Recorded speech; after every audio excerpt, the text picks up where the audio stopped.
Good morning students हम लोग study कर रहे थे क्लास 10 का chapter area related to circles. तो ऑलरेडी हम एक्सरसाइज 12.2 कर रहे थे। क्वेश्चन नंबर 1 से लेके 7 तक हम लोगों ने कर लिया था। तो आज हम स्टडी करेंगे क्वेश्चन नंबर 8 ऑनवर्ड। तो क्वेश्चन नंबर 8 ऑनवर्ड स्टडी करने से पहले क्या एक बार हम रिकैप कर लें फार्मूलाज को जो हमने स्टडी किए थे। जो फर्स्ट फार्मूला हमने जो स्टडी किया था वो था एरिया ऑफ सेक्टर। तो एरिया ऑफ सेक्टर मैंने आपको बताया था, एरिया ऑफ सेक्टर हमारे पास होता है theta by 360 pi r square. This is the area of a sector. अगर हमें लेंथ निकालनी है A B, if we want to find this length, तो हम क्या लिखते थे, theta by 360 into 2 pi r. तो ये है लेंथ ऑफ द आर्क, ये एरिया ऑफ द सेक्टर, और ये लेंथ ऑफ आर्क। सेकंड हमारे पास था area of segment. Area of segment मैंने आपको बताया था, ये फॉर्मूला आपने याद कर लेना है। यहाँ पे आपके पास जो फॉर्मूला हमारे पास होता है area of sector, theta by 360 pi r square minus 1/2 r square sine theta. और इस केस में मैंने आपको ये कहा था कि ये एक्चुअली जो होता है minus the area of triangle A O B. अब अगर वो इक्वेटर ट्राइंगल बनती है तो उस केस में आप ये वाला फार्मूला यूज कर सकते हो। इक्वेटर ट्राइंगल की जगह √3/4 ए स्क्वायर। अगर right angle triangle in case बन जाती है किसी केस में तो half into base into height, और नहीं तो अगर आपके पास ज़्यादा दिक्कत है तो आप सिंपल सा ये वाला फार्मूला यूज कर लो, यहाँ पे एंगल आप पुट कर सकते हैं। ओके, अब यहाँ भी सेगमेंट भी हमारे पास दो टाइप के थे, एक माइनर था एक मेजर था। अब मेजर सेगमेंट के केस में हम क्या करेंगे, टोटल एरिया में से, टोटल सर्कल में से ये वाला जो सेगमेंट का माइनर सेगमेंट का माइनस कर देंगे तो हमारे पास एरिया ऑफ मेजर सेगमेंट आ जाएगा। और एक चीज हमने और सीखी थी बेटा कि अगर किसी सर्कल के 4 इक्वल पार्ट हो रहे हैं और हमें एक पार्ट का एरिया निकालना है तो इसे हम क्वाड्रेंट कहते हैं। तो इसका एरिया फाइंड आउट करना बहुत इजी है, 1/4 पाई आर स्क्वायर। ऐसे ही अगर इसके 6 पार्ट हो रहे हैं और अगर हमें एक पार्ट का निकालना है तो हमारा जो एरिया हो जाएगा एक सेक्टर का 1/6 पाई आर स्क्वायर। अगर 10 पार्ट हैं तो 1/10 पाई आर स्क्वायर। ओके, और सेकंड थिंग अगर हमें ये सीखनी है कि अगर हमें एंगल फाइंड आउट करना है, we have to find central angle. किसी किसी केस में आपको सेंट्रल एंगल नहीं दिया होता है तो आप क्या करोगे, आप सबसे पहले वो हम तभी फाइंड आउट कर सकते हैं जब हमें इक्वल पार्ट्स दे रखे हों। क्या दे रखे हों? Equal part of a sector. Suppose in this case, suppose करो ये आपके पास, हम जानते हैं क्वाड्रेंट में क्या होता है 90 डिग्री, तो फिर भी हमें पता नहीं है कि कितना एंगल होता है, हमें फाइंड आउट करना है। ठीक है, तो अब कितने पार्ट हैं बेटा, 1 2 3 4 इक्वल पार्ट हैं। तो आप क्या करेंगे, टोटल एंगल हमारा होता है 360 divided by 4, so you get the central angle. आपका आंसर कितना आ गया, 90। वैसे इन केस ऑफ क्वाड्रिलेटरल हमें पता था 90 होता है, बट उस केस में आप क्या करोगे, जितने आपके पास इक्वल पार्ट्स होंगे उससे डिवाइड कर देना है। अगर आपके पास 6 इक्वल पार्ट है तो आप 6 से डिवाइड कर दो, सेंट्रल एंगल आ जाएगा। अगर 10 इक्वल पार्ट हैं तो 10 से डिवाइड कर दो, आपके पास सेंट्रल एंगल आप फाइंड आउट कर सकते हो। Question number 8, a horse is tied to a peg at a one corner of a square shaped grass field offside 15 meter by means of 5 meter long rope। ये जो आपके long rope दिख रही है ये कितनी है, ये आपके पास 5 मीटर है। दैट मीन्स इनडायरेक्ट बेस से हमें रेडियस दे रखा है। Find the area of the part of the field in which the horse can graze. तो हॉर्स कहाँ ग्रेज करेगा बेटा, इसकी रस्सी यहीं ऐसे ऐसे घूमेगी, आपको सर्कुलर दिख रहा है। तो that means we are finding, ये आपके पास क्वाड्रेंट बन रहा है स्क्वायर में, ये आपका एंगल 90 है। ये आपका एंगल क्या है, 90 है। And second part, the increase in the area, grazing area if the rope were 10 metre long instead of a 5 metre. ये 5 मीटर के बजाय अगर हम 10 मीटर कर दें तो ऑब्वियस है ये जो हॉर्स है वो ज़्यादा घास खाएगा। तो हमें increase in area find out करना है। पहले हम फर्स्ट पार्ट को करते हैं। एक रफ डायग्राम मैंने बना रखी है। तो side of a square 15 metre, radius of the rope, ये जो रोप है हमें कितना दे रखा है, 5 मीटर। एंगल आप जानती हैं स्क्वायर में तो क्या है, एंगल हमारा 90 degree. Area of the sector, इसकी बात हो रही है पहले, first this area of the sector. अगर आपने लिखना है तो इसको हम AOB भी लिख सकते हैं, AOB।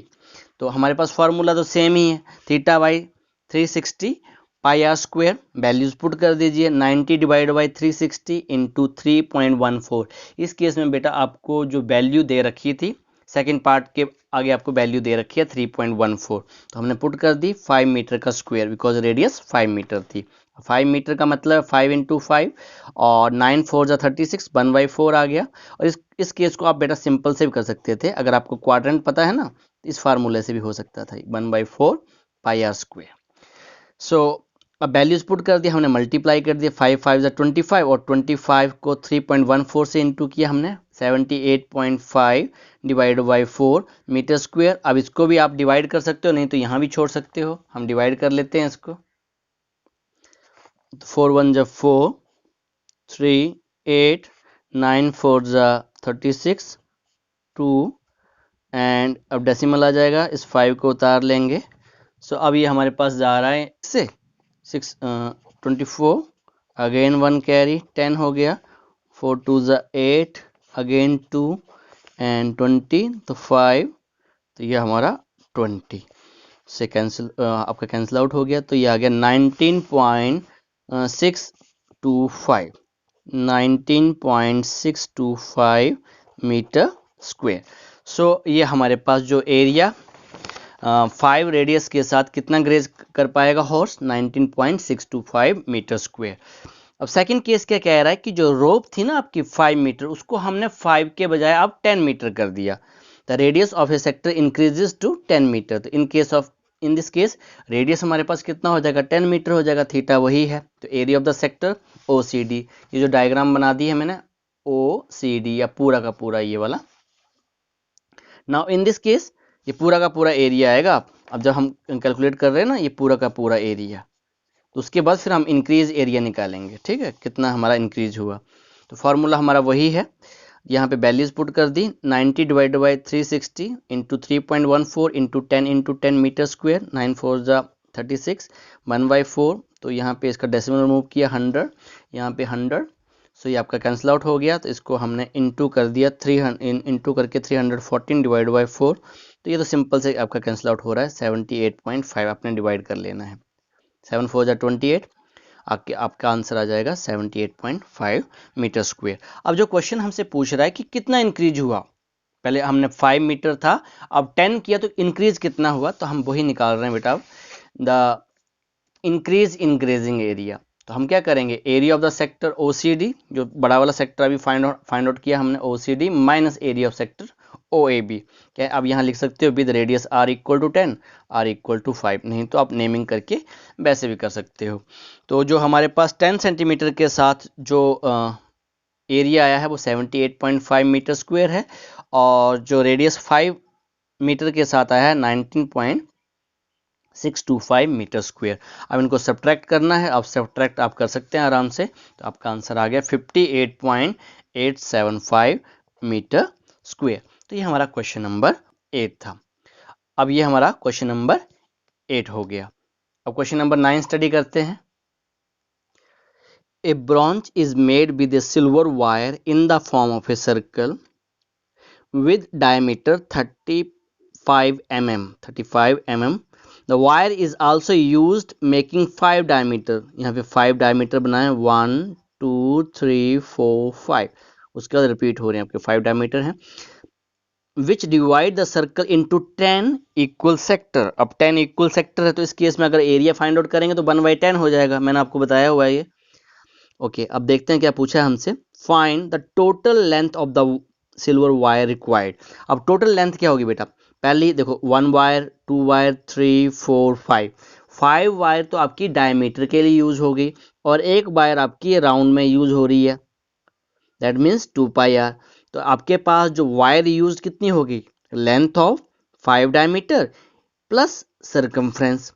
सेकेंड हमसे पूछ रहा है एरिया ऑफ ई सेक्टर, एक सेक्टर का हमें एरिया फाइंड आउट करना है, तो आप 1/10 करके भी फाइंड आउट कर सकते हो, नहीं तो मैंने आपको एंगल, सेंटर एंगल निकालना बताया है। तो मैंने क्या बताया, अगर 10 इक्वल पार्ट होंगे तो 360 से आप 10 से डिवाइड कर दो, जितने इक्वल पार्ट्स होंगे तो आपका सेंट्रल एंगल भी आ जाएगा। Diameter of the circle 35 mm, radius आ गया 35 डिवाइड बाई 2। मैं डेसिमल में खुद नहीं ले गया बिकॉज आगे आपका जाके कैंसिल हो सकता है। नंबर ऑफ डायमीटर 5 हैं, इक्वल सेक्टर कितने हैं 10। अब वायर यूज्ड मैंने आपको बताया length of 5 diameter plus circumference of the circle. अब 5 डायमीटर 5 इंटू एक डायमीटर की लेंथ कितनी है 35, 5 इंटू 35 यहाँ पे mm आपने लिख लेना है, प्लस आपके पास आएगा 2 पाई आर। तो इनको इंटू किया हमने, 5 5 25, 5 3 15 और 2 17, तो ये आ गया 175 मिलीमीटर प्लस 2 इंटू 22/7। अब 22/7 क्यों लिया, बिकॉज यहाँ हमें पाई की वैल्यू नहीं दे रखी है, इंटू 35 डिवाइड बाई 2, तो ये कैंसिल हो गया, 7 5 35 और यहाँ 2 से 2 कैंसिल आउट हो गया, 5 टू द 10, 5 टू द 10 11, तो ये हमारे पास mm आ गया। इन दोनों को ऐड कर दिया तो ये हमारे पास आ गया 285 mm, जो वायर यूज हुई है 5 डायमीटर के लिए और सर्कल बनाने के लिए। सेकंड पार्ट था area of each sector 1/10 pi r square. अगर सेंट्रल एंगल निकालना है तो सेंट्रल एंगल भी कितना आ जाएगा आपका, सेंट्रल एंगल आ जाएगा 360 डिवाइड बाई 10, तो आपका कितना आ गया 36। जब वैल्यू पुट करोगे तब भी आपका सेम वही आंसर आ जाएगा, 1/10 ही आएगा। ओके, तो यहाँ 1/10, पाई की value 22/7, r square 35 divide by 2 into 35 divide by 2, यहाँ पे मैं सेंटीमीटर या मिलीमीटर जो भी है स्क्वेयर लगा दूंगा। अब कैंसिल आउट ही है आपके पास, तो यहाँ पे आपके पास 7 5 ज़ा 35। ओके, अब 5 2 ज़ा 10।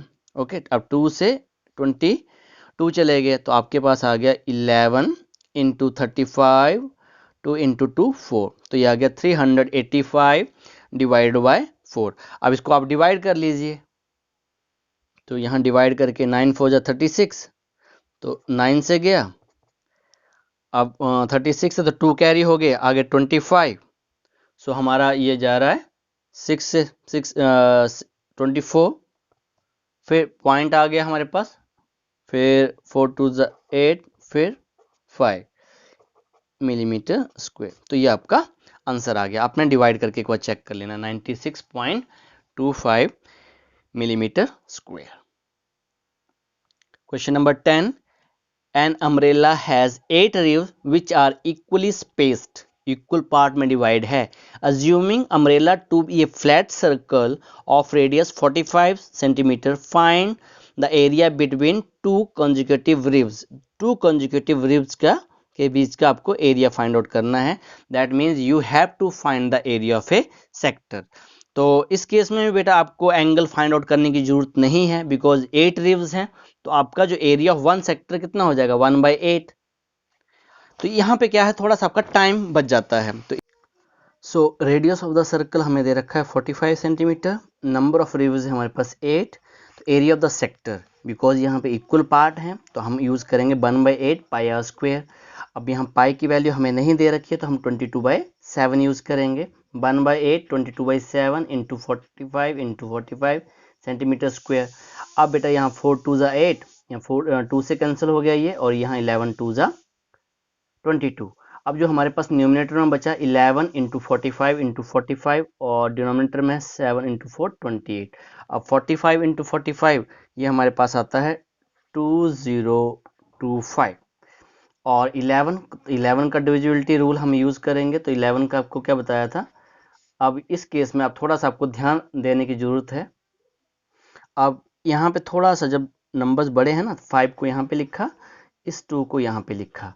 अब क्या करेंगे, 2 और 5 इन दोनों को ऐड किया 7 आ गया, इन दोनों को ऐड किया 2 आ गया, ठीक है, और 0 और 2 को भी ऐड किया 2 आ गया। एक बार फिर से देख लीजिए, 5 को यहाँ लिख दिया, 2 को यहाँ पे कर दिया हमने, पहले इन दोनों को ऐड किया 7, फिर इन दोनों को ऐड किया 2, फिर इन दोनों को ऐड किया 2, तो ये आपके पास आ गया 22,275। नहीं है तो आप मल्टीप्लाई भी कर सकते हो, तो यही आपका आंसर आ गया 22,275 डिवाइड बाय 28 सेंटीमीटर स्क्वायर। सो यही आपका आंसर है। अब नेक्स्ट क्वेश्चन देखते हैं, question number 11। Question number 11, A car has 2 biper which does not overlap. Each biper has a blade of 25 centimeters swiping through an angle of 115 degree. Find the total area cleaned at each swipe of the blade. अब दो blade हैं बेटा आपके पास। अब दो blade क्या कर रहे हैं, अब दोनों अलग अलग करके घूमेंगे, तो एक ब्लेड जब घूम रहा है तो कितने का एंगल बना रहा है ये, 115 का। तो ये तो एरिया उसके द्वारा स्वेप्ट हो गया। अब एक और आपके पास बाइपर है, जैसे कि हमारी कार के आगे होते हैं, दोनों एक साथ घूमते हैं ये, तो दूसरा वाला भी किस एंगल पे घूम रहा है, 115। तो पहले एक का फाइंड आउट कर लेते हैं, क्योंकि एंगल सेम है, उसको 2 से मल्टीप्लाई कर देंगे। ओके, तो यहाँ पे लेंथ ऑफ द ब्लेड जो हमारे पास आ गई वो 25 सेंटीमीटर है, थीटा हमारे पास 115 है। तो एक मैंने डायग्राम बना रखी है, ये जो एक ब्लेड के द्वारा एरिया कवर किया हुआ है, ऐसे एक दूसरा ब्लेड है वो भी उतना ही एरिया कवर कर रहा है। तो area of the sector, area covered by one blade, theta by 360 pi r square. Theta है हमारे पास 115 divide by 360 into 22/7 into 25 into 25 r square है। तो यहाँ पे कैंसिलेशन, तो ये आपके पास 2 से चला गया 180 और यहाँ पे 11 आ गया। नाउ अब यहाँ पर ये आपका कैंसिल आउट हो रहा है, या तो इसको एज इट इज लिख देते हैं, इसको मैंने यहीं पे लिख दिया, area of sector 115 divide by 180 into 11, और 25 और 25 आपके कितने हो गए, 25 और 25 आपके 625। तो ये तो area covered by one blade था। अब क्या करेंगे हम, area covered by the two blade of the wiper. तो आप 2 से इंटू कर देना है सिंपल, ये तो एक ब्लेड के द्वारा एरिया स्वेप्ट है, तो 2 ब्लेड के द्वारा 2 से इंटू कर दीजिए।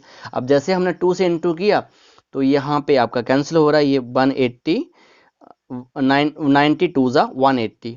अब यहाँ पे और कैंसिल हो रहा है, ये 90 और 115 5 से जा रहे हैं आपके ये, सो यहाँ पे 23 5 ज़ा 115 और 18 5 ज़ा 90। सो अब और कोई आपकी कैंसिलेशन नहीं है, तो अब क्या करेंगे, जो हमारे पास नंबर बच गए एक बार लिख लेता हूँ, 23 इंटू 11 इंटू 625 और डिनोमिनेटर में आ गया 18 इंटू 7 सेंटीमीटर स्क्वायर। अब इसको आप इंटू कर दीजिए, और इंटू करके जो आंसर आ रहा है वही आपका आंसर है। तो यहाँ पे इंटू करने के बाद जो आंसर आ रहा है 1,58,125 सेंटीमीटर स्क्वायर और 18 7 जा 126 सेंटीमीटर स्क्वायर। तो यहाँ पे थोड़ी सी कैलकुलेशन आपको मल्टीप्लिकेशन ज़्यादा है, तो आपने मल्टीप्लाई कर लेनी है, और आपके शायद बुक के पीछे भी यही आंसर दे रखा है। अब question number 12, Question number 12. Two worn ships for underwater rocks. A lighthouse spread a red color light over a sector of an angle 80 degree at a distance of 16.5 kilometer. Find the area of the sea over which the ship was worn. तो कहने का मतलब बेटा कि एक जो नीचे underground rocks होती हैं उनसे बचने के लिए एक लाइट हम शिप सी में डाल रहे हैं, और जो कहाँ तक उसकी जो रेंज है वो 16.5, तो ये हमारे पास रेडियस बन रही है, और जो एंगल सेक्टर का जो एंगल बन रहा है वो 80 डिग्री। तो हमें कितना एरिया तक वो शिप को वॉर्न कर सकता है जो लाइट है, तो वही हमसे पूछा गया है यहाँ पर। तो we have to find the area of the sector. तो in this case this is the radius, और ये हमारे पास एंगल आ गया। तो थीटा हमारे पास 80 डिग्री है, रेडियस 16.5 किलोमीटर में है, area of the sector theta by 360 pi r square. अब वैल्यूज भी पुट करनी है, 80 divide by 360 into 3.14 into 16.5 into 16.5 kilometre square. अब 0 से 0 आपकी कैंसिल आउट हो गई, 4 से आपका कैंसिल हो रहा है ये, 9 4 ज़ा 36 और 4 2 ज़ा 8। सो यहाँ ये भी आपका 2 से कैंसिल हो गया। अब आपके पास और कोई कैंसिल नहीं हो रहा है, तो 2 into 3.14 into 16.5 into 16.5 kilometre square divided by 9। सो अब इसको इंटू ही करना पड़ेगा आपका, थोड़ी सी कैलकुलेशन आपकी ज़्यादा है, तो जो इजी वाला काम है वो मैं कर देता हूँ। 4 2 ज़ा 8 2.6 और 16.5 और 16.5 ये आप इंटू कर लीजिए, 272.25 डिवाइड बाय 9 किलोमीटर स्क्वायर। अब इनको भी इंटू कर लीजिए तो आपका जो आंसर आ रहा है 1709.73 किलोमीटर, और आप डिवाइड कर लोगे 9 से तो 9 1 ज़ा 9, फिर 8 से जा रहा है 72, फिर आपका फिर 9 से पॉइंट, फिर अगेन 9 9 ज़ा 81, फिर आपका 7, तो ये आपके पास आ गया 189.97 किलोमीटर स्क्वायर। सो ये जो आपके पास एरिया आ गया, area of the sea over which the ship are warned. आप लिखना तो लिख सकते हो, area of the sea over which the ships are warned. Question number 13. A round table cover has 6 equal design as shown in the figure. ये figure आपको दे रखी है। If the radius of the cover is 28 centimeter, find the cost of making the design at the rate of 0.35 per centimeter square. Use √3 equals to 1.7. इस case में भी हमें यहाँ पर पाई की वैल्यू नहीं दे रखी थी, हालांकि पिछले वाले क्वेश्चन में हमें पाई की वैल्यू गिवन थी। अब 6 इक्वल डिजाइन है तो उसने ऑलरेडी हमें बोल दिया है 6 इक्वल डिजाइन है, तो हम क्या करेंगे, अब सेगमेंट की बात हो रही है, सेगमेंट की बात है ना, सेक्टर की बात होती तो हम 1/6 कर लेते। अब सेगमेंट, ये जो डिजाइन आपको दिख रहा है इसी डिजाइन की बात हो रही है, तो पहले एक डिजाइन, एक सेगमेंट का एरिया निकालेंगे, उसको 6 से इंटू कर दीजिए तो 6 सेगमेंट का एरिया आपके पास आ जाएगा। फिर जो भी कॉस्ट है मेकिंग की उसके हिसाब से उसको मल्टीप्लाई कर दीजिए। बट इस केस में अब हमें रेडियस भी दे रखी है 28 सेंटीमीटर। अब सेंट्रल एंगल हमें पता नहीं है, तो सेंट्रल एंगल मैंने आपको बताया हुआ था हाउ वी कैन फाइंड। तो जितने भी इक्वल डिजाइन है आपके पास इक्वल, यहाँ पे कितने सेक्टर बन रहे हैं इक्वल, आपके पास 1 2 3 4 5 6, तो 360 से हम डिवाइड कर देंगे, डिवाइड बाई 6, तो हमारे पास सेंट्रल एंगल आ जाएगा। Number of equal design 6, radius of the design r, इसको आर हम कर लेते हैं 28 सेंटीमीटर। सेंट्रल एंगल ऑलरेडी मैंने आपको बताया 360 डिवाइड बाय 6, तो हमारे पास कितना आ गया 60 degree. Area of one segment, अभी एक सेगमेंट का हम निकालेंगे, फार्मूला आपको पता है theta by 360 pi r square minus 1/2 r square sine theta. अब वैल्यूज पुट कर दे रहा हूं मैं, थीटा की जगह 60 डिवाइड बाई 360 22/7, इस केस में पाई की वैल्यू नहीं थी, 28 इंटू 28, यहाँ पे आप सेंटीमीटर स्क्वायर लिख सकते हैं, minus 1/2 into 28 into 28 into sine 60। अब साइन 60 की वैल्यू होती है √3/2, तो अगले स्टेप में हमने पुट कर दी। अब 6 6 जा 36, ये 6 से गया आपका, और यहाँ पे 3 2 जा 6, 3 2 जा 6, और यहाँ पे 11 2 जा 22। अब यहाँ पे 7 4 जा 28, तो ये भी कैंसिल आउट हो गया आपके पास, तो हमारे पास बचा 11 इंटू 28 इंटू 4 और डिवाइडेड बाय 3, तो ये हमने लिख दिया। अब इस तरफ आ जाते हैं माइनस, यहाँ पे 10 इंटू 2 28, तो ये 2 से कैंसिल हो रहा है आपका ये,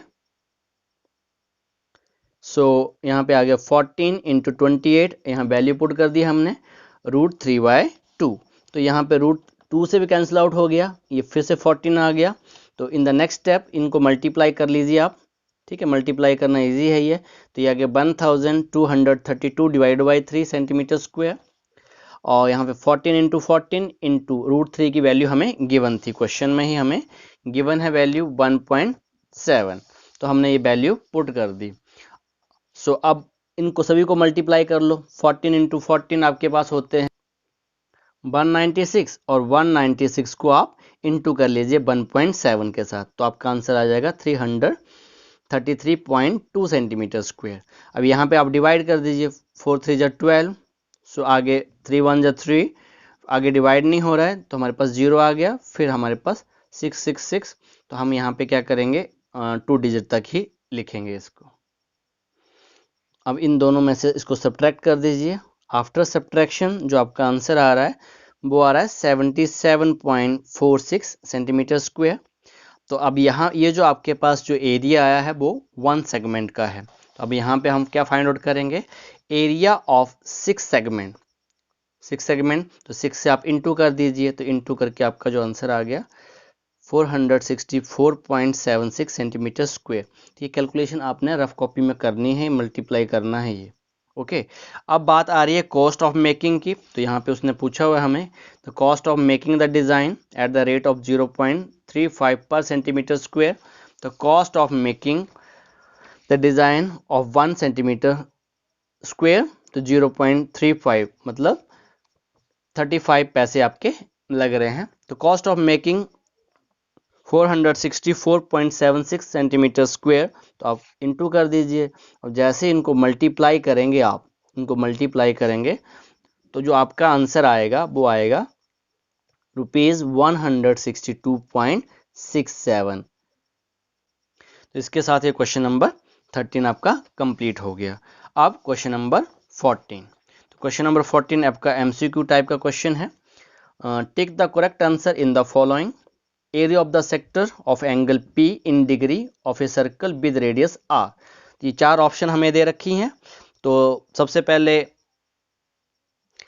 थीटा हमें दे रखा है P डिग्री, रेडियस R ही है। तो एरिया ऑफ द सेक्टर हम लिखेंगे theta by 360 pi r square. Okay, तो अब थीटा की जगह क्या पुट कर दिया हमने, P पुट कर दिया, P by 360 pi r square. अब ये आंसर ढूंढते हैं।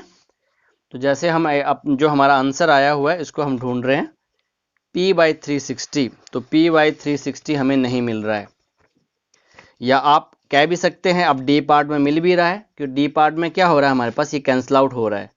ये सुनो 2 से ये आपका 360 आ रहा है। तो आप एक काम कर सकते हैं, अगर इसके ऐसा केस हो तो आपने 2 से ऊपर ही मल्टीप्लाई कर देना है और डिनोमिनेटर में मल्टीप्लाई कर देना है, दोनों तरफ मल्टीप्लाई कर देना है। तो ये आपके पास आपका आंसर बन जाएगा। तो यही आपका आंसर है जो आपको आंसर दे रखा है P 2 पाई आर स्क्वायर। ये 2 यहाँ चला गया और 360 इंटू 2 720। तो यहाँ पे आप कैंसिल कर लीजिए, तब भी आपके पास ये आंसर मिल जाएगा। तो आपकी जो ऑप्शन है वो कौन सी ऑप्शन राइट है, आपकी डी ऑप्शन राइट है। तो इसी के साथ ये जो एक्सरसाइज 12.2 आपकी फिनिश हो जाती है। बेसिक फार्मूले हमारे area of the sector, area of the segment ही दो ही फार्मूले यूज हो रहे हैं। कहीं कहीं लेंथ ऑफ द आर्क की पूछी गई है, मैक्सिमम हमारा एरिया ऑफ द सेक्टर और एरिया ऑफ सेगमेंट ही पूछ रहा है।